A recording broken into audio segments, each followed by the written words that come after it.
من يهد الله فلا مضل له ومن يضلل فلا هادي له وأشهد أن لا إله إلا الله وحده لا شريك له وأشهد أن محمدا عبده ورسوله أما بعد فقد قال الله تعالى في كلامه المجيد وفي فرقانه الحميد أعوذ بالله من الشيطان الرجيم بسم الله الرحمن الرحيم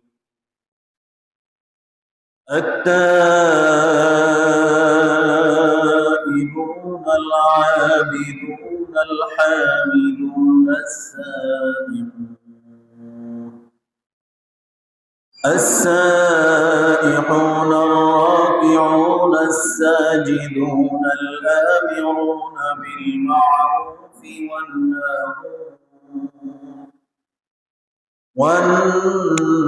والناهون عن المنكر والحافظون لحدود الله وبشر المؤمنين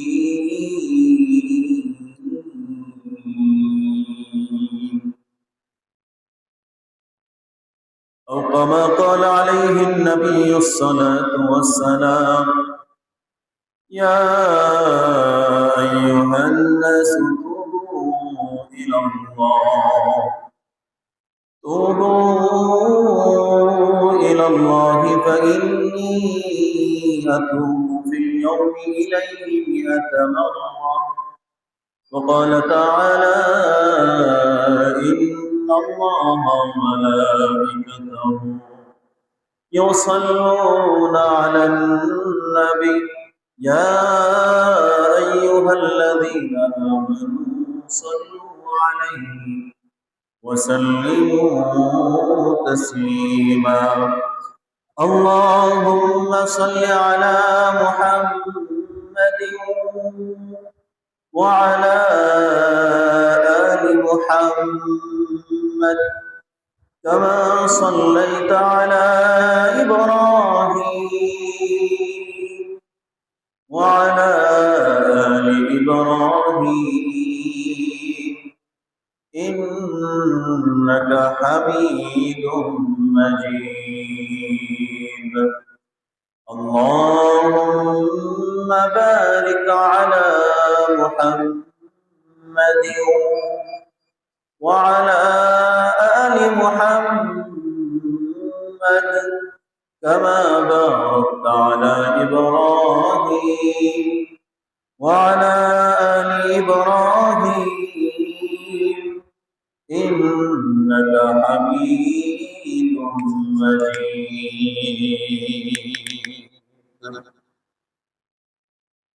الحمد لله আল্লাহ পাক রব্বুল আলামিনের কৃতজ্ঞতা প্রকাশ করছি যে মহান প্রভু আল্লাহ তাআলা আমাদেরকে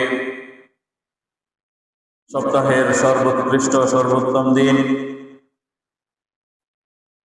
সালাতুল জুমার দিন যাদেরকে আল্লাহ পাক রব্বুল আলামিন সর্বপ্রথম আসার তৌফিক দিয়েছেন আল্লাহ পাক রব্বুল আলামিনের মেহেরবানি যিনি আমাদেরকে কোনো দরখাস্ত ছাড়াই শেষ নবীর উম্মত করেছেন আমাদেরকে মুসলিম হিসেবে পৃথিবীতে বিচরণের তৌফিক দিয়েছেন আলহামদুলিল্লাহ সম্মানিত মুআজ্জাজ মুহতারাম মুসল্লিনে কেরাম এলাকাবাসী পর্দার আড়ালের আমার সম্মানিত শ্রদ্ধেয় মা এবং বোনেরা আজকে আপনাদের সামনে আমি পবিত্র কুরআনুল কারীমের সূরা আত-তাওবা এর 112 নম্বর আয়াতে কারিমাকে সামনে রেখে কথা বলার চেষ্টা করব ইনশাআল্লাহ। সূরা তাওবা 112 নম্বর আয়াত। আল্লাহ পাক রব্বুল আলামিন মুমিন ব্যক্তিদের কিছু বৈশিষ্ট্য, মুমিন ব্যক্তিদের কিছু গুণাবলী আলোকপাত করেছেন, তাই আপনাদের সামনে উপস্থাপন করার চেষ্টা করবো ইনশাআল্লাহ তাআলা, যদি আল্লাহ তৌফিক দান করেন। সূরা তাওবা দুইটা নামে পরিচিত, একটা হচ্ছে তাওবা, অপর আরেকটি নাম হচ্ছে বারাআত। সূরাটি মদিনায় অবতীর্ণ, এর মধ্যে 129টি আয়াত আল্লাহ পাক রব্বুল আলামিন সন্নিবেশিত করেছেন। রুকুর সংখ্যা হচ্ছে 16টি। আমাদের আজকে আলোচনার বিষয়বস্তু হচ্ছে 112 নম্বর আয়াত। সূরাটি দুইটা নামে যেহেতু পরিচিত, দুইটা নামেরই কিছু অর্থ আছে। তাওবা নাম করার কারণ হচ্ছে এই সূরার একটি জায়গায় মুমিনদের তাওবা, ইমানদার লোকদের তাওবা কবুল করে গুনাহ মাফ করে দেওয়ার কথা বর্ণনা করা হয়েছে। বারাআত মানে হচ্ছে সম্পর্ক ছেদ করা, সম্পর্ক, কারণ মুশরিকদের সাথে সম্পর্ক ছেদ, সম্পর্ক মুমিনদের মুশরিকদের সাথে কোনো সম্পর্ক থাকবে না, এই সম্পর্ক ছেদের ব্যাপারে, সম্পর্ক কর্তনের ব্যাপারে কথা বলা হয়েছে। যার কারণে তাওবা হচ্ছে তাওবা কবুল, মুমিনদের ইমানদার ব্যক্তিদের তাওবা আল্লাহ পাক রব্বুল আলামিন কবুল করে গুনাহ মাফ করেছেন।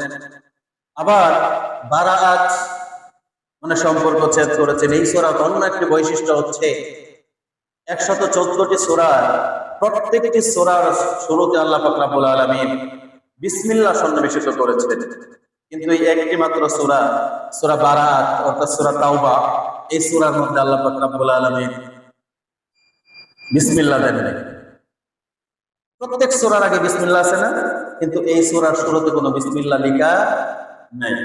এটাও হচ্ছে বিসমিল্লাহ, কেউ কেউ বলেছেন যে জিবরাইল আলাইহিস সালাম আল্লাহ পাক রব্বুল আলামিন জিবরাইলকে বলেন নাই। জিবরাইল আলাইহিস সালাম যখন ওহী নিয়ে এসেছেন মুহাম্মদ রাসূলুল্লাহ সাল্লাল্লাহু আলাইহি ওয়াসাল্লামের কাছে বলেননি, যার কারণে রাসূলও লিখতে আদেশ দেন। অথবা কেউ বলেছেন এটা হচ্ছে সূরা আনফালের অংশ বিশেষ, যার কারণে বিসমিল্লাহ উল্লেখ নেই। সবচেয়ে শ্রেষ্ঠ কথা হচ্ছে আল্লাহু আ'লামু বিমুরাদিহি, আল্লাহই সবচেয়ে ভালো জানেন, আল্লাহু আ'লাম। তাহলে এখানে মুমিনদের বৈশিষ্ট্যের ব্যাপারে কথা বলা হয়েছে। মুমিনদের 9টি বৈশিষ্ট্য, কেউ বলেছেন 7টি, কেউ বলেছেন 9টি, যেটাই বলেন একই জিনিস।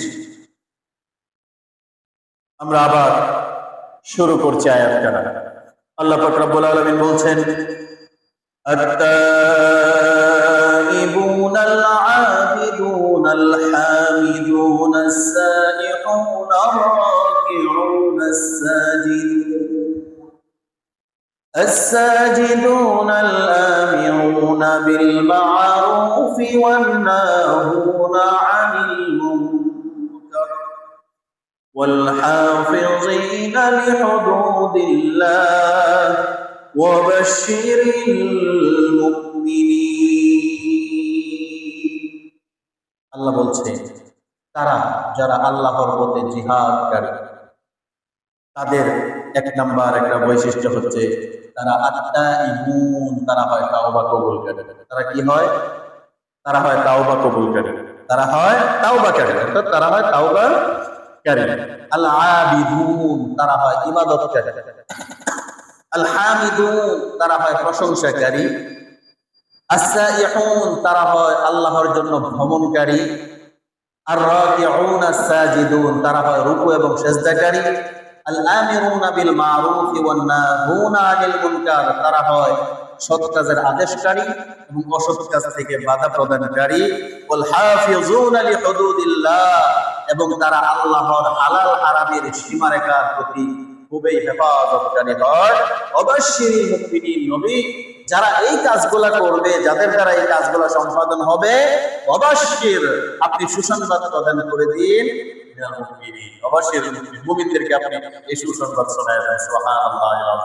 তাহলে মুমিনদের গুণাবলী এই এখানে 60টি বা 9টি গুণাবলী আপনি যেটাই বলেন, কেউ সেজদারে একটা আলাদা করেছেন, রুকুকে একটা আলাদা করেছেন, সৎ কাজকে একটা আলাদা ধরেছেন, অসৎ কাজকে একটা আলাদা ধরেছেন। এই বাকি অতিরিক্ত 2টা যোগ করলে 9টা হয়, 7টা বা 9টা যেটাই বলেন, আমরা সেটা এখন বলবো। তাহলে 1 নাম্বার মুমিন ব্যক্তির 1 নাম্বার যে গুণাবলী, মুমিনের 1 নাম্বার যে বৈশিষ্ট্য, সেটা হচ্ছে তাওবা কবুলকারী। তাওবাকারী মানে খুব বেশি তাওবা করবে। মুমিনের বৈশিষ্ট্য হচ্ছে কি, মুমিন খুব বেশি তাওবা করবে। চলতে ফিরতে ভুল ত্রুটি হয়ে যাবে, মুমিন তাওবা করবে। এটা হচ্ছে মুমিনের 1 নাম্বার গুণ। এটা হচ্ছে আত-তাইবুন, তাওবাকারী। কি কারী?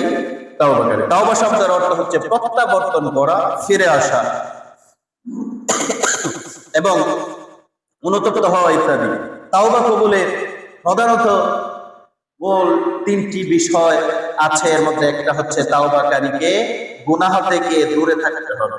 যিনি তাওবা করবেন তিনি গুনাহ থেকে দূরে থাকবেন। সে তার কৃত গুনাহের জন্য অনুতপ্ত হবে। যেগুলো অতীতে হয়েছে সেগুলোর জন্য সে অনুতপ্ত হবে। পুনরায় গুনাহ করব না এমন প্রতিশ্রুতি দেওয়া। এছাড়া কেউ আবার তাওবার 4টি শর্ত বলেছেন। এই 3টার সাথে আরেকটা অতিরিক্ত হচ্ছে, আরেকটি শর্ত হচ্ছে যদি কোনো বান্দার কোনো হক নষ্ট হয়ে থাকে, কোনো বান্দার কোনো হক যদি নষ্ট হয়ে থাকে, তাহলে সেই বান্দার কাছ থেকে ক্ষমা নিতে হবে। এটাও হচ্ছে তাওবা কবুলের শর্ত।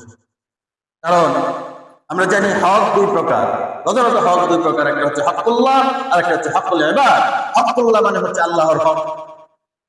আপনি আল্লাহর কাছে ক্ষমা চেয়েছেন, আল্লাহ আপনাকে মহব্বত করে ভালোবেসে ক্ষমা করে দিয়েছেন। কিন্তু হকুল ইবাদ, আমি ওনার হক নষ্ট করেছি, আরেকজনের হক নষ্ট করেছি, অধিকারকে আমি খর্ব করেছি, ওনার কাছ থেকে যদি ক্ষমা না নেই, আল্লাহ আমাকে ক্ষমা করবে না। তাহলে বান্দার কোনো হক যদি নষ্ট হয়ে থাকে আপনার মাধ্যমে, তাহলে আপনি বান্দার কাছে ক্ষমা নিতে হবে। এটাও তাওবা কবুলের একটা শর্ত। সম্মানিত মুসলিম কেরাম, তাওবাটা আল্লাহ পাক রব্বুল আলামিন কেন উল্লেখ করেছেন? রাসূলুল্লাহ সাল্লাল্লাহু আলাইহি ওয়াসাল্লাম কেন তাওবার ব্যাপারে এত বেশি বলেছেন যে তোমরা তাওবা করো, ইস্তিগফার করো বেশি বেশি? কেন ইস্তিগফার করতে হবে? রাসূল নিজেকে দিয়ে নিজে উদাহরণ দিয়েছেন।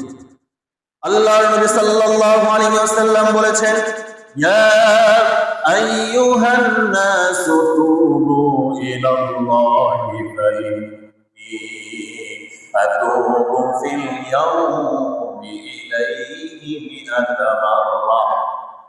আল্লাহর নবী বলেছেন, ইয়া আইয়ুহান নাস, হে মানব মণ্ডলী, হে লোকেরা, হে মানুষেরা, তোমরা আল্লাহ তুবু ইলাল্লাহ, তোমরা আল্লাহর কাছে বেশি বেশি করে তাওবা করো। ফাইন্নী আতুবু ফিল ইয়াউম, কেননা আমি নিজে আল্লাহর কাছে প্রতিদিন ইলাইহি মিআতা মাররা 100 বার আল্লাহর কাছে তাওবা করি। আল্লাহর নবী 100 বারের অধিক আল্লাহর কাছে তাওবা করেন, যার কারণে আল্লাহর নবী সাল্লাল্লাহু আলাইহি ওয়াসাল্লাম সমস্ত উম্মতে মুহাম্মাদি নয়, শুধু গোটা পৃথিবীর সমস্ত মানুষদেরকে আল্লাহ পাক রব্বুল আলামিন রাসূল বললেন, ইয়া আইয়ুহান নাস, হে মানব মণ্ডলী, হে লোকেরা, হে সকল, তুবু ইলাল্লাহি ফাইন্নী আতুবু ফিল ইয়াউমি, তোমরা আল্লাহর কাছে বেশি বেশি করে তওবা করো, কেননা আমি প্রত্যেক দিন ইলাইহি মিআতা মাররা, আল্লাহর কাছে 100 বারের অধিক তওবা করি।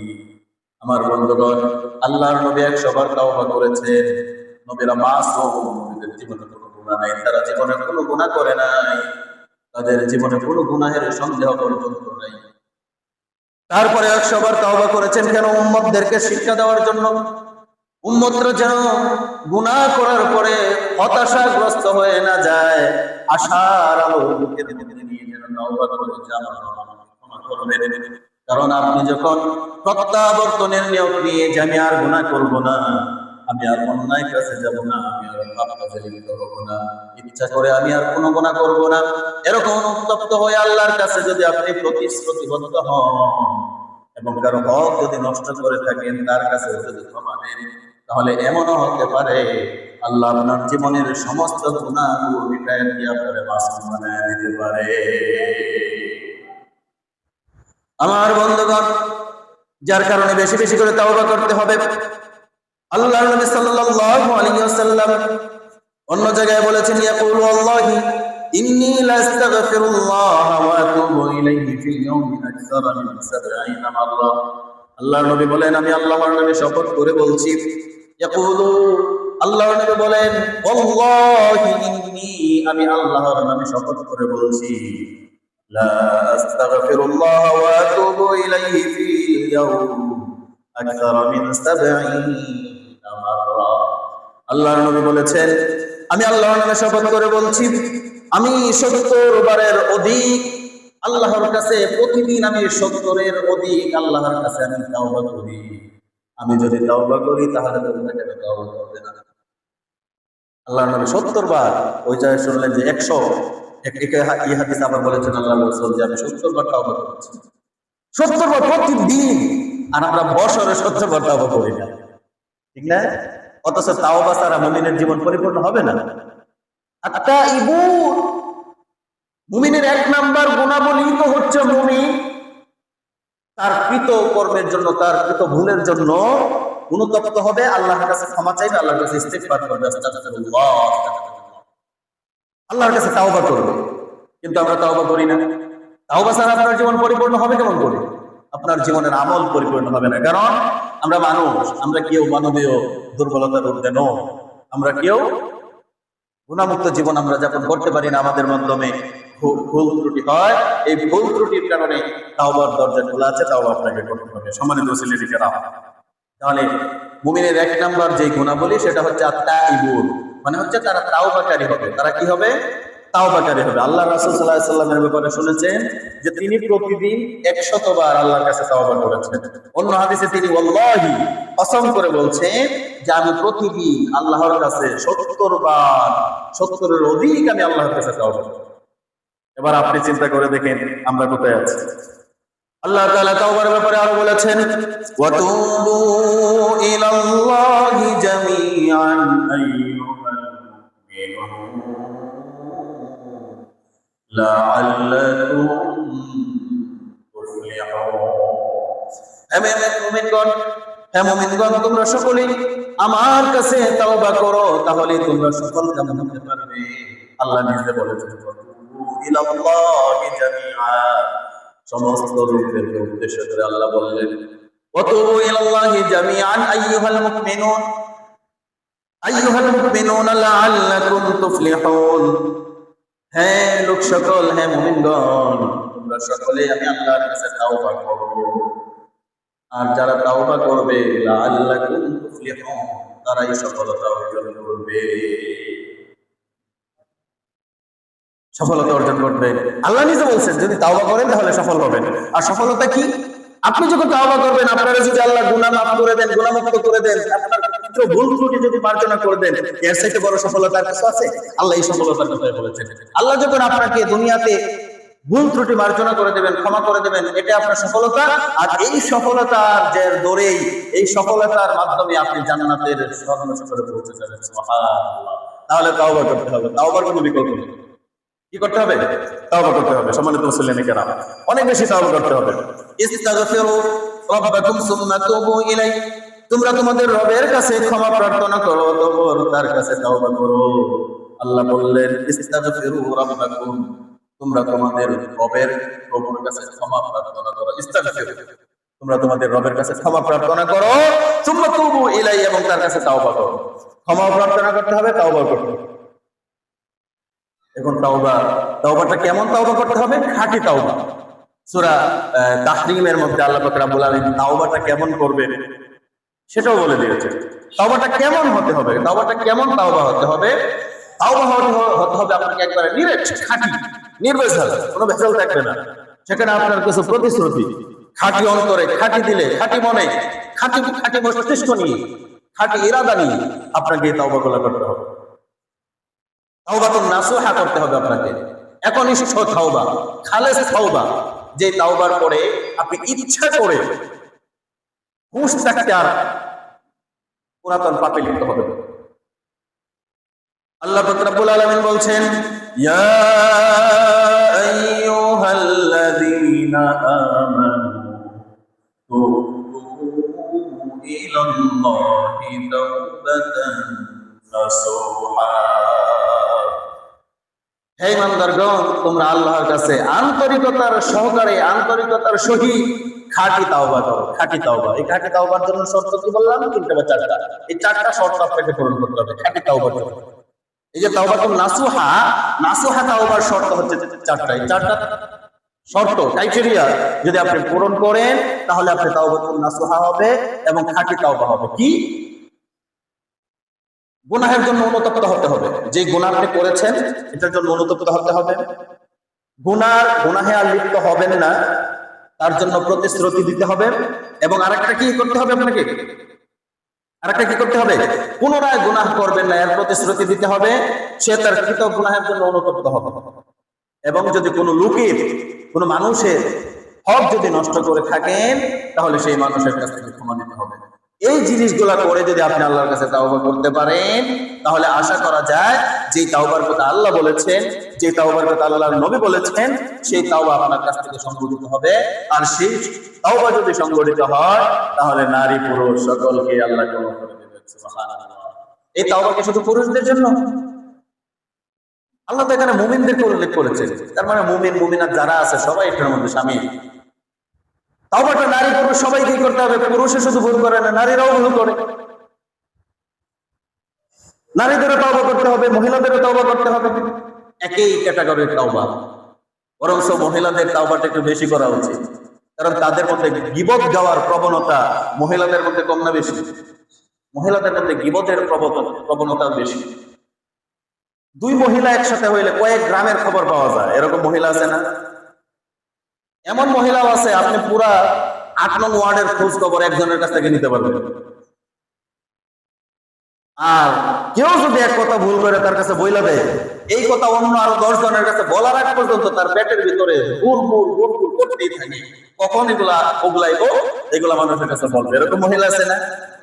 তার মানে ভুল ত্রুটি পাপ সকলেই করে এবং সকলকেই তাওবার অন্তর্ভুক্ত হতে হবে, সকলেই তাওবাকারী হতে হবে। তাহলে আত্তাইবুন, মুমিনদের 1 নাম্বার গুণটা কি? তাওবাকারী হবে। তারা কি হবে? তাওবাকারী হবে। সম্মানিত মুসলিম কিরাম, তাওবাটা দেখেন আদম আলাইহিস সালাম, আল্লাহ পাক রব্বুল আলামিন আদম আলাইহিস সালামের ব্যাপারে বলেছেন, ফাতালাক্কা আদম মির রাব্বিহি কালিমাতিন ফাতাবা আলাইহি ইন্নাহু হুয়াত তাওয়াবুর রহিম। অতঃপর আদম আলাইহিস সালাম তার রবের পক্ষ থেকে কিছু বাণী পেলেন, ফলে আল্লাহ তার তাওবা কবুল করলেন। নিশ্চয়ই তিনি তাওবা কবুলকারী। নিশ্চয়ই তিনি কি কারী? তাওবা কবুলকারী। আল্লাহ বলছেন অবশেষে আদম আলাইহিস সালাম তাওবা করার জন্য আল্লাহর কাছ থেকে কিছু শব্দ পেলেন, কিছু বাক্য পেলেন, সেগুলো দ্বারা তিনি তাওবা করলেন। রব্বানা যালামনা আনফুসানা ওয়া ইল্লাম তাগফির লানা ওয়া তারহামনা লানাকুনান্না মিনাল খাসিরিন। আমি অন্যায় করেছি, জুলুম করেছি, নিজের উপরে জুলুম করেছি, আমি আমার নিজের উপরে জুলুম করেছি, আমাকে কি করে দেন? ক্ষমা করে দেন। আল্লাহ ক্ষমা করে দিয়েছেন। আল্লাহ ক্ষমা করে দিয়েছেন। সম্মানিত মুসলিম, তাহলে তাওবা ব্যতীত মুমিন জীবন পরিপূর্ণ হওয়া সম্ভব নয়। তাওবা ব্যতীত মুমিন জীবন পরিপূর্ণ হওয়া সম্ভব নয়। আপনাকে অবশ্যই অবশ্যই তাওবা করতে হবে। তাওবা মানে হচ্ছে ফিরে আসা, প্রত্যাবর্তন করা, ফিরে আসা, অনুতপ্ত হওয়া। আপনি অতীতে যা করেছেন ভুল, সেই ভুলের জন্য আল্লাহর কাছে নীরবে, নির্জনে, নিবৃত্তে, হাঁটতে, চলতে, শোয়া অবস্থায়, বসা অবস্থায় আপনি আল্লাহর কাছে অনুতপ্ত হবেন। হকুল্লাহ ইবাদ, হকুল্লাহ যা আছে আল্লাহর হক, সেগুলো আপনার মাধ্যমে যেগুলো কর্ম হয়েছে, ত্রুটি হয়েছে, সেগুলোর জন্য আল্লাহর কাছে ক্ষমা চান, আল্লাহ ক্ষমা করবে। কিন্তু হকুল ইবাদ যেটা বান্দার হক, দোকানদারের কাছ থেকে আমি কিছু নিলাম, দোকানদার ভুলে গেছে যে আমার কাছে টাকা পাবে, আমিও চিন্তা করলাম ভুলে যেহেতু গেছে এই টাকা দিয়া লাভ কি। দোকানদার ভুলে গেছে, আল্লাহ ভুলে গেছে, আপনি তো মনে রেখেছেন, আপনি তো জানেন দোকানদারের কাছ থেকে আপনি কিছু নিয়েছেন, আপনি যে তার টাকাটা দিলেন না, আপনি তার খেয়ানত করেছেন, ভুল করেছেন। এই ভুলের জন্য কি তাওবা করতে হবে না, ক্ষমা চাইতে হবে না? এটা হচ্ছে হকুল ইবাদ, বান্দার হক, বান্দার হক। যার কারণে হক সম্পর্কে সতর্ক হতে হবে। হকুল্লাহ এবং হকুল ইবাদ অর্থাৎ আল্লাহ পাক রব্বুল আলামিন যে শিক্ষা আমাদেরকে দিয়েছেন, আল্লাহ রাসূল আমাদেরকে যে আদর্শ শিক্ষা দিয়েছেন, তাওবা করতে হবে। তাহলে আপনি আত-তাইবুন, সূরা তাওবায় যে গুণগুলোর কথা বলা হয়েছে, বৈশিষ্ট্যের কথা বলা হয়েছে, এর মধ্যে এক নাম্বার গুণটাই হচ্ছে মুমিন ব্যক্তিরা, মুমিন মানুষেরা, মুমিন যারা, তাদের গুণাবলী হবে, তারা কারি হবে। বলেন সবাই, তারা কি কারি হবে?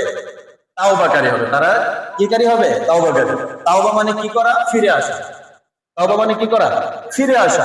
যে গুনাহ হয়েছে এই গুনাহ আর করব না, হুঁশ থাকতে ইচ্ছা এই গুনাহে আর যাব না। যে পাপ করেছি, অন্যের হক নষ্ট করেছি, ইচ্ছা করে আর অন্যের হক নষ্ট করব না, অন্যের হকের ডাক দিয়েও যাব না।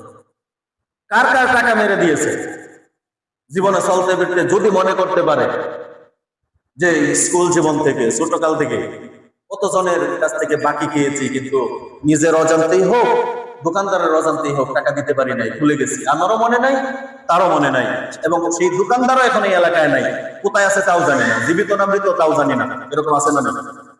এখন তার পাওনা যদি না দেন, ওই জায়গায় তো ধরবে, ওই জায়গায় তো ধরাশয় হবে।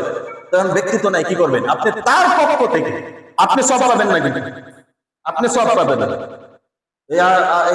এই ফল বিক্রেতার টাকা যদি আমি না দেই, তাকে যদি খোঁজ খবর আমি না পাই, তখন তার পক্ষ থেকে এই টাকাটা আমাকে দিয়ে দিতে হবে কোনো দানখানা, গরিব ফকির মিসকিনদেরকে দিয়ে দেব। এটার মধ্যে আমি কোনো সওয়াব পাবো না, সওয়াব পাবে কে? এই ফল দোকানদার, কারণ টাকাটা তো তার পাওনা ছিল। এখন তার কোনো হদিস আমি পাচ্ছি না, তার কোনো খোঁজ খবর নাই, তার টাকাটা আমি দিয়ে দেব, সবটা কে পাবে? সে পাবে। এমন যদি কারো পক্ষ থেকে হয়ে থাকে, এভাবে করে দিবে। জীবনে চলার পথে তো কোনো, আমাদের সবকিছু মনে রাখা কি সম্ভব? দুষ্টামি করেই হোক, কত জনের কাছ থেকে না বললে কত কিছু খেয়ে ফেলছে, তাই নাই? তাইছেন না? এটার জন্য ক্ষমা লাগবে না। যার কারণে তাওবা করতে হবে, তাওবা করতে হবে। জীবন আমাদের, কার জীবন প্রদীপ কখন নিভে যাবে জানি না। জীবনটা তো কচু পাতার পানি, যখন তখন পড়ে যাবে। এখন পড়ে যাওয়ার আগে যদি তাওবা করে ক্ষমা নিতে না পারেন, তাহলে তো বিপদ, ওই ময়দানে মাহশারে তো বিপদগ্রস্ত হতে হবে। যার কারণে সম্মানিত মুসল্লিয়ানে কেরাম, মা বোন যারা আছেন, সকলকে তাওবাকারী হিসেবে হতে হবে। তাওবা করতে হবে সারাদিন। অবসর আছেন, হাঁটছেন, চলছেন, ফিরছেন, ঘুমাচ্ছেন, সবকিছু করছেন, আস্তাগফিরুল্লাহ আস্তাগফিরুল্লাহ ইস্তিগফার করে নীরবে বসেন, ওযু করে পবিত্র মন নিয়ে নীরবে নিভৃতে বসেন। বসে এই চারটা জিনিসকে মাথায় রাখেন যে আমার ভুলের জন্য অনুতপ্ত হচ্ছি, আর গুনাহ করব না এটা প্রতিশ্রুতি দিচ্ছি, অতীত গুনাহের জন্য ক্ষমা চাচ্ছি, এবং অন্য কারো হক নষ্ট করে থাকলে তার হক আমি ফিরিয়ে দেব। এই চিন্তা ভাবনা নিয়ে ইস্তিগফার দরুদ শরীফ করে আল্লাহর কাছে চোখের পানি ফেলে দেন। আল্লাহ, ভুল করেছি, অন্যায় করেছি, জানি না, বুঝি না, না জানার কারণে করেছি, ক্ষমা করে দেন। যার কারণে তাওবাকারী হতে হবে, তাওবাকারী হতে হবে, এক নাম্বার গুণ। দুই নাম্বার গুণ হচ্ছে আল-আবিদুন, ইমানদার ব্যক্তি যারা, মুমিন যারা, তারা ইবাদতকারী হবে। কি কারী হবে? ইবাদতকারী হবে। ইবাদত অর্থ হচ্ছে প্রতিটি কথা, কাজ, পদক্ষেপ এবং তৎপরতা আল্লাহর বিধানের অনুকূলে হতে হবে।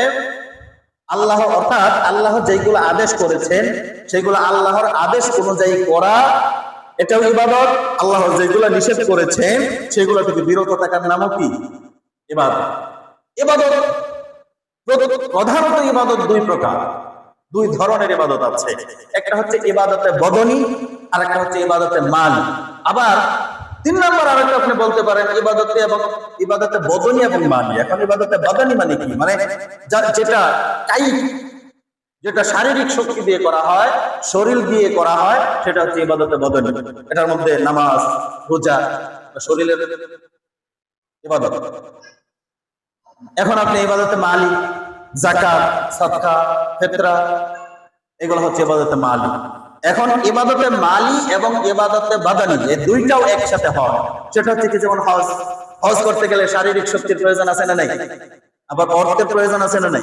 তাহলে হজ হচ্ছে শারীরিক এবং মাল, শারীরিক এবং মালি, অর্থাৎ বাদানি এবং মালি, এটা হচ্ছে ইবাদত। আর একটা হচ্ছে ইবাদতে বদনী, শারীরিক ইবাদত। একটা হচ্ছে ইবাদতে মালি, এটা হচ্ছে অর্থের মাধ্যমে ইবাদত। এখন ইবাদত আপনি করবেন শুধু কার জন্য? আল্লাহর জন্য। কার জন্য করবেন? আমাদের ইবাদতের উদ্দেশ্য কি? ওয়ামা খালাকাতুল জিন্না ওয়াল ইনসা ইল্লা লিয়াবুদুন। মানব সৃষ্টির মূল উদ্দেশ্য সম্পর্কে আল্লাহ নিজেই বলছেন, আর আমি মানুষ এবং জিনকে সৃষ্টি করেছি যে তারা শুধু আমার ইবাদত করবে। সুবহানাল্লাহ। অন্য করে বলে দেখেন, আল্লাহ যেখানে উদ্দেশ্য স্পষ্ট করেছেন, আল্লাহ যেখানে উদ্দেশ্য স্পষ্ট করেছেন, সেখানে যখন আমরা এটা করতে ব্যর্থ হই তাহলে আল্লাহ অবশ্যই গুসা করবেন। গুসা করবেন না? আপনাদের আশপাশে তো অনেক মিল ফ্যাক্টরি আছে, কিছু বন্ধ হয়েছে, আর অনেক বড় বড় মিল ফ্যাক্টরি আপনাদের ছিল। আপনারা ছোটকাল থেকে অনেকেই এগুলো দেখে অভ্যস্ত, ঠিক না? মিল ফ্যাক্টরি, মিল যিনি চালান, যিনি এটার চেয়ারম্যান, পরিচালক যিনি, এই মিল বানানোর পিছনে তার তো একটা বেনিফিট পাওয়ার আশা আছে যে এটা থেকে আমি পণ্য উৎপাদন করব, আমদানি রপ্তানির মাধ্যমে যা হবে আমি এটা থেকে আয় করব, আমি এটা দিয়ে লাভবান হব। এটার জন্য কিছু ওয়ার্কার প্রয়োজন, কিছু শ্রমিক প্রয়োজন, তারা এটার কাজ করবে। আপনার পিছনে তার উদ্দেশ্য হচ্ছে কি? আপনি তার এখানে শারীরিক পরিশ্রম করবেন, ব্রেন দিয়ে পরিশ্রম করবেন, আপনিও কিছু পাবেন, মালিকও আগায় বসে গোড়ায় বসে থেকে সে কিছু পাবে। এটাই তো উদ্দেশ্য। এখন আপনাকে নিয়ে যদি শুধুমাত্র আপনাকে বেতন দেয় বসায় বসে, আর আপনি কিছু করেন না, আপনার মাধ্যমে ফ্যাক্টরির কোনো উন্নতি হচ্ছে না, বা ফ্যাক্টরির যে ক্রাইটেরিয়া আছে এগুলো আপনি ফুলফিল করতে পারছেন না, তাহলে তো আপনার বেতন বোনাস বন্ধ হয়ে যাওয়ার সম্ভাবনা আছে না? আছে না? কারণ উদ্দেশ্য ব্যাহত হয়েছে। আল্লাহ পাক রব্বুল আলামিনের উদ্দেশ্য হচ্ছে ওমা খালাকতুল জিন্না ওয়াল ইনসা ইল্লা লিয়াবুদুন। শুধু মানুষ নয়, জিন সুদ্ধা, জিন সহকারে আল্লাহ সৃষ্টি করেছেন শুধুমাত্র তার ইবাদতের জন্য, অন্য কারণে। এখন এই ইবাদত করতে যখন ব্যর্থ হবে, তখন আগায় যিনি বসে আছে, যিনি চেয়ারম্যান, যিনি মহান স্রষ্টা, যিনি রাজাধিরাজ, যিনি হুয়াল হাইয়ুল কাইয়্যুম, যিনি চিরঞ্জীব, যিনি চিরস্থায়ী, যিনি ছিলেন, যিনি আছেন, যিনি থাকবেন, যিনি অনাদি, যিনি অনন্ত, তিনি তো আপনার আমার রব নাকি? সেই রব তো আপনার আমার থেকে ইবাদত আশা করে। আপনি আমি ইবাদত করব, লাভটা আপনার আর আমার। কিন্তু ইবাদত করতে যখন ব্যর্থ হই, আল্লাহ গুসা করবেন না? আল্লাহ গুসা করবেন কিনা? করবেন না মনে হয় না? আল্লাহ গুসা করবেন। আল্লাহ গুসা করবে, যার কারণে ইবাদত করতে হবে। সপ্তাহে একদিন শুধু করলে এটা হবে না, মাসে একবার শুধু করবেন এটা হবে না, নিয়মিত হতে হবে। অর্থাৎ আল্লাহর হুকুম আহকাম, আল্লাহর মানে সমস্ত আপনার জীবন চলার ক্ষেত্রে, মনে করেন আপনি সুবহে সাদিকের সময় উঠেছেন, সেটা মসজিদে আসার জন্যই হোক, মিল ফ্যাক্টরিতে যাওয়ার জন্যই হোক, খেলা দেখার জন্যই হোক, যে কোনো একটা উদ্দেশ্য নিয়ে তো উঠছেন। যিনি খেলা দেখার উদ্দেশ্যে 4টায় উঠছেন, ওনার আমল নামা তো সেটাই। যিনি মসজিদে আসার জন্য 4টায় উঠেছেন, তার আমল নামা সেটা। আবার যিনি ফ্যাক্টরিতে যাবেন, তিনজনের ক্যাটাগরি কিন্তু তিনটা, কিন্তু উঠছে একই টাইমে। তিনজনের উদ্দেশ্য তিনটা। একজন আল্লাহর সামনে হাজির হবে, একজন তার মালিকের ভয়ে তাড়াতাড়ি অফিসে যাবে, কার্ড পাঞ্চ করতে হবে, আরেকজন তার মনোরঞ্জন করার জন্য খেলার জন্য উঠছে একই টাইমে, কিন্তু তিনজনের উদ্দেশ্য তিনটা। এখন আল্লাহ খুশি হবেন ইনশাআল্লাহ কার প্রতি? যিনি আল্লাহর সামনে হাজির হবে, যিনি আল্লাহর সামনে হাজির হবে। তাহলে ইবাদত আপনাকে করতে হবে আল্লাহর সন্তুষ্টির জন্য। সম্মানিত মুসলিম কেরাম, আল্লাহ পাক রব্বুল আলামিন কোরআনের আসল দাওয়াতই হচ্ছে ইবাদতের জন্য দাওয়াত। কোরআনের আসল দাওয়াত হচ্ছে ইবাদতের দাওয়াত দেওয়া হয়েছে। আল্লাহ বলছেন ইয়া আইয়ুহান নাসু রাব্বাকুমুল্লাযী খালাকাকুম ওয়াল্লাযীনা মিন ক্বাবলিকুম লাআল্লাকুম তাত্তাকুন। আল্লাহ বলছে, হে মানুষ, হে মানুষ, তোমরা তোমাদের সেই রবের ইবাদত করো যিনি তোমাদের এবং তোমাদের পূর্বের লোকদেরকে সৃষ্টি করেছেন। তিনি শুধু আমাদের স্রষ্টা নন, এই পৃথিবীতে যা কিছু ঘটেছে, যা কিছু ঘটবে, সবকিছুর স্রষ্টা কে? আল্লাহ। তিনি নিজে বলছেন ইয়া আইয়ুহান নাস, হে মানব মণ্ডলী, ও বুদু, ইবাদত করো রাব্বাকুম, তোমাদের রবের, খালাকাকুম, যিনি সৃষ্টি করেছেন, ওয়াল্লাযীনা মিন ক্বাবলিকুম, তোমাদেরকে এবং তোমাদের পূর্ববর্তী যারা আছে তাদেরকেও সৃষ্টি করেছেন, লাআল্লাকুম তাত্তাকুন, যাতে তোমরা মুত্তাকি হতে পারো। তাহলে ইবাদত করলে মুত্তাকি হওয়া যায়, ইবাদত করলে মুত্তাকি হওয়া যায়, আর মুত্তাকি হলে জান্নাত পাওয়া যায়। ইন্নাল মুত্তাকিনা ফি জান্নাতিন ওয়া উয়ুন। যদি আপনি ইবাদত করেন তাহলে জান্নাতে যাবেন, জান্নাত আল্লাহ দিবে, কিন্তু ইবাদত করতে হবে। সেই ইবাদত শুধু শয়তানরে খুশি করে না, আল্লাহকে খুশি করতে হবে।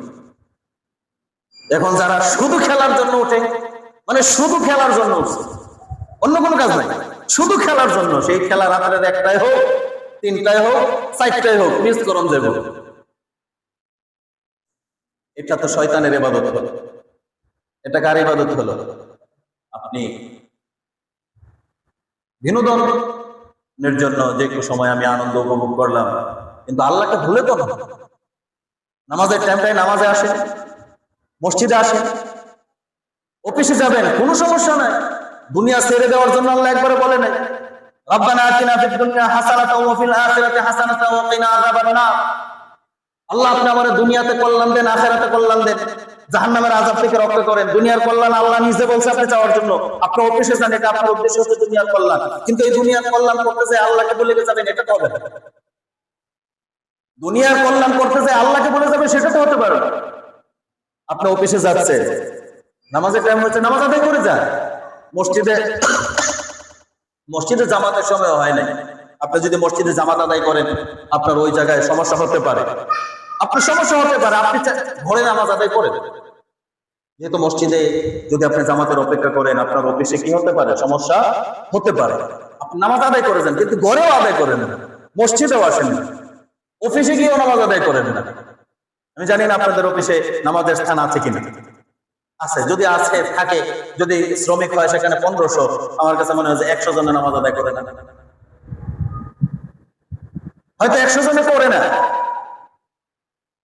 ইন্নালিল্লাহ, হয়তো 1400 জনে করে না, 100 জনে হয়তো বা করে। 1500-র মধ্যে হয়তো বা 1400 জনই নামাজ আদায় করে না, 100 জনে হয়তো বা করে। তাহলে আল্লাহ তো বলছেন ইয়া আইয়ুহান নাসু উবুদু রাব্বাকুম, হে মানুষেরা, তোমরা তোমাদের সেই রবের ইবাদত করো যিনি তোমাদেরকে এবং তোমাদের পূর্বের লোকদেরকে সৃষ্টি করেছেন, লাআল্লাকুম তাত্তাকুন, যাতে করে তোমরা মুত্তাকি হতে পারো। তাহলে মুত্তাকি হওয়ার জন্য আপনাকে ইবাদত বন্দেগী করতে হবে। যেটা বললাম যে ইবাদত তো কয় প্রকার? 2 প্রকার। প্রধানত ইবাদত 2 প্রকার, একটা হচ্ছে ইবাদতে বদনী, একটা হচ্ছে ইবাদতে মালি। বদনী মানে হচ্ছে শারীরিক অঙ্গ প্রত্যঙ্গের মাধ্যমে যে ইবাদত করা হয়, যেমন নামাজ রোজা। ইবাদতে মালি হচ্ছে আপনার যাকাত, সদকা, দান খায়রাত, হ্যাঁ, এগুলো হচ্ছে ইবাদতে মালি। আর ইবাদতে বদনী এবং মালি দুইটার সংমিশ্রণ আছে, এটা হচ্ছে কি হজ। হজ করতে গেলে টাকাও লাগে, শক্তিও লাগে। হজ করতে গেলে টাকাও লাগবে, শারীরিক শক্তিও লাগবে। আর নয়তো আপনি সাফা মারওয়াতে দৌড়াতে পারবেন না, আপনি তালবিয়া পাঠ করে তাওয়াফ করতে পারবেন না, লক্ষ লক্ষ মানুষের ভিড় ঠেলে আপনি নিজেকে অগ্রসর করাতে পারবেন না। যার কারণে শুধু আমাদের দেশে একটা জিনিস হচ্ছে, টাকা পয়সা আছে, টাকা পয়সা হয়েছে, জীবন যখন একবারে বার্ধক্যে যায় পৌঁছায়, তখন চিন্তা করে যায় এবার একটু ঘুরে আসে। কিন্তু ইবাদত করার উচিত ছিল যখন আপনার শরীরে শক্তিটা বেশি, যখন আপনি মন মতো, আল্লাহ সামর্থ্য দিয়েছে, শক্তি নিয়ে আপনি যে কাজগুলা, কারণ এই কাজগুলো অনেক কঠিন কাজ, কিন্তু আল্লাহ আমাদেরকে এখনো তৌফিক দেন নাই। কিন্তু আল্লাহ চাইলে দিতে পারেন না? আল্লাহ চাইলে তো দিতে পারেন। আল্লাহ যেন আমাদের সবাইকে অন্তত পক্ষে আল্লাহর বাইতুল্লাহ এবং রাসূল সাল্লাল্লাহু আলাইহি সাল্লামের রওজা জিয়ারত না করায় যেন আল্লাহ আমাদেরকে মৃত্যু না দেয়। জীবনের সবচেয়ে বড় স্বপ্ন, অনেক বড় একটা স্বপ্ন, যাতে আল্লাহ এই আশাটা পূর্ণ করে। যারা যায় তারা কত ভাগ্যবান। আল্লাহ আমাদেরকে এখনো কবুল করেন, হয়তো করবেন ইনশাআল্লাহ। তাহলে ইবাদত আপনাকে করতে হবে শুধুমাত্র আল্লাহর সন্তুষ্টির জন্য, আল্লাহর খুশির জন্য, অন্য কারো খুশির জন্য না। কারণ যুবক বয়সে যারা ইবাদত করবে তাদেরকে আল্লাহ আরশে আজিমের নিচে স্থান দেবে। কারণ সবচেয়ে প্রিয় ইবাদত কোনটি? আল্লাহ রাসূল সাল্লাল্লাহু আলাইহি সাল্লামকে যখন প্রশ্ন করা হলো, তখন আইউল আমালি আফদল, ও আল্লাহর নবী সবচেয়ে উত্তম আমল, সর্বশ্রেষ্ঠ আমল কোনটা? আল্লাহর নবী বললেন আলাস সালাতু লিওয়াক্তিহা, সময় মতো নামাজ আদায় করা। সময় মতো কি করা? নামাজ আদায় করা। নামাজটা কোন মতো আদায় করতে হবে? নামাজ আদায় করতে হবে সময় মতো, ওয়াক্ত মতো নামাজ পড়া, নামাজের নিয়ত করা। নামাজের কিছু রকম শর্ত আছে। আল্লাহ রাসূল সাল্লাল্লাহু আলাইহি সাল্লামকে যখন প্রশ্ন করা হলো যে সর্বোত্তম আমল কোনটা, ইবাদত কোনটা, আল্লাহ নবী বললেন আলাস সালাতু লিওয়াক্তিহা, সময় মতো ওয়াক্ত মতো নামাজ আদায় করা। কুলতু সুম্মা আবা, এরপরে কোনটা? আল্লাহ নবী বললেন ক্বালা বিররুল ওয়ালিদাইন, পিতামাতার বাধ্য হওয়া, অর্থাৎ পিতামাতার কথা শোনা। এখানেও আমাদের গলদ আছে অনেক। অনেক সন্তান আছে পিতামাতাকে খাবার দেয় না, অনেক সন্তান আছে পিতামাতাকে খাদ্য খাওয়াই না, ভরণ পোষণ করি না, খরচ দেই না, অথচ এই পিতামাতাই আমাদেরকে বড় করে লালন পালন করেছে। আজকে আপনি টাকা পয়সা উপার্জন করেন এই পিতামাতার পরিশ্রমের কারণে, কিন্তু এখন পিতামাতার জন্য খরচও করতে পারেন না, পিতামাতার পিছনে খরচও করেন না, পিতামাতাকে খাওয়াইতেও পারেন না। হতভাগ্য সন্তান, এরকম সন্তান আছে। এরপরে কি আল্লাহ নবী বললেন আল জিহাদু ফি সাবিলিল্লাহ, আল্লাহর পথে জিহাদ। তাহলে উত্তম আমল কয়টার কথা বললেন? কয়টার কথা আল্লাহ বললেন? আল্লাহ রাসূল বললেন তিনটা। একটা হচ্ছে সময় মতো নামাজ আদায় করা, পিতামাতার বাধ্য হওয়া, পিতামাতার কথা শোনা। 3 নাম্বার হচ্ছে আল্লাহর পথে জিহাদ করা। সম্মানিত মুসলিম কেরাম, তাহলে এটা হচ্ছে 2 নাম্বার। 1 নাম্বার হচ্ছে আত-তাইবুন, তাওবাকারী হবে মুমিনরা। 2 নাম্বার হচ্ছে আল আবিদুন, মুমিনরা ইবাদত বন্দেগীকারী হবে।